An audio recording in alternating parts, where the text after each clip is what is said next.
And we start the noon today with a live look around Colorado. Congratulations! We all made it to Friday. The weekend is just hours away from the high country to Denver and up to Mount Meeker. It looks like we are in for an awesome weekend. Thank you for joining us. I'm Jeremy Hohola, joined by Keely Chalmers.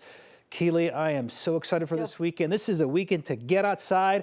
I'm running the Colfax Marathon on Sunday. I hope I finish it. I hope I survive. Impressed. You will, and you'll do great. Yeah, the weather Sunday is going to be amazing. It's going to be great all weekend long. In fact, Saturday morning's looking fantastic as well. Just Saturday afternoon, we have a chance for some showers and thunderstorms, and today is going to be fantastic. Already a gorgeous day out there. We're at 77 degrees. Those winds out at DIA are calm, but I want to show you the winds out in some areas. We're getting those westerly downsloping winds, so gusting up to 27 miles per hour in Loveland Pass. Broomfield getting 24 to 28 mile per hour winds as well. So a little breezy out there, no doubt, but those temperatures, those downslope westerly winds really helping to warm and dry out that weather. So we're at 80 degrees in Greeley, 79 in Fort Collins, 74 degrees in Colorado Springs, already up to 86 degrees out in Ray.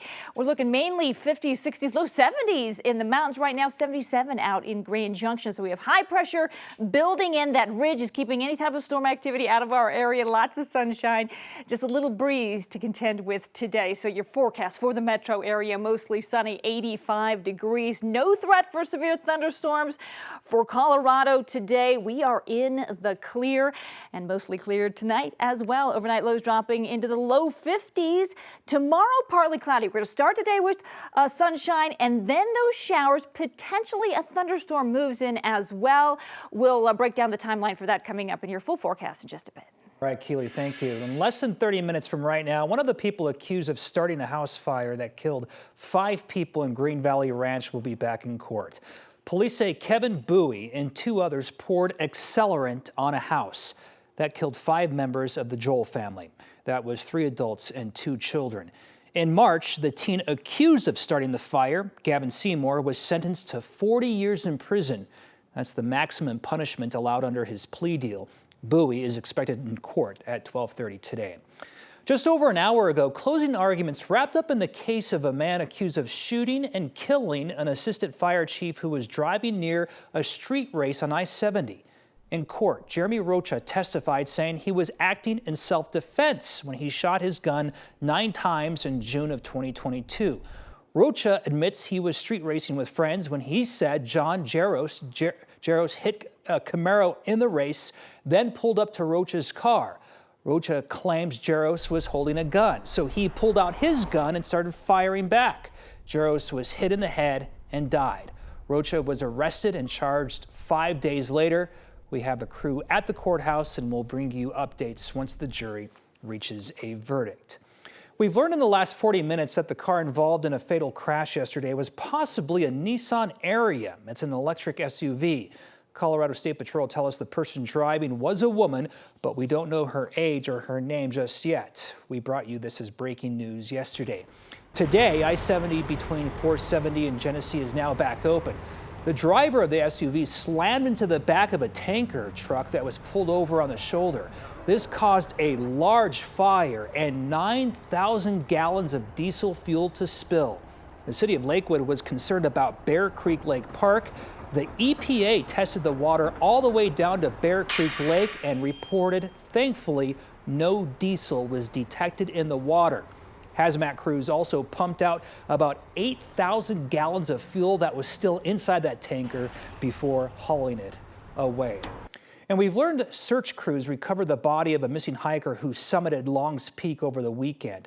A spokesperson for Rocky Mountain National Park says initial investigations show Lucas Muckay took a significant fall on Long's Peak. He was last heard from on Sunday. This was right before heavy storms moved through the high elevations in that park later that day. And we've learned that an employee at Eldora Ski Resort was killed when a tree fell on top of him. The Boulder County Sheriff's Office tells us he was performing off-season trail maintenance yesterday when this happened. Ski Patrol started CPR immediately and called a Flight for Life helicopter, but he passed away before it arrived. And we are learning more after Arapahoe County deputies shot and killed a man in Aurora earlier this week. The sheriff's office tells us the man was holding a woman against her will. They tell us when deputies went inside a home on Himalaya Circle to free the woman, they confronted the suspect and shot and killed him. Deputies say the woman is developmentally disabled. They say she had been assaulted and had severe facial injuries. The deputies involved in the shooting are on standard leave with pay as the investigation continues. In Larimer County, it was likely a mountain lion that killed a wolf, found dead there last month. Colorado Parks and Wildlife says they've identified the wolf as part of the group brought to Colorado from Oregon. Our 9 News Investigates team got the records from CPW showing the wolf came from the 5 Points pack. Wolves from that pack have killed livestock on 3 different occasions.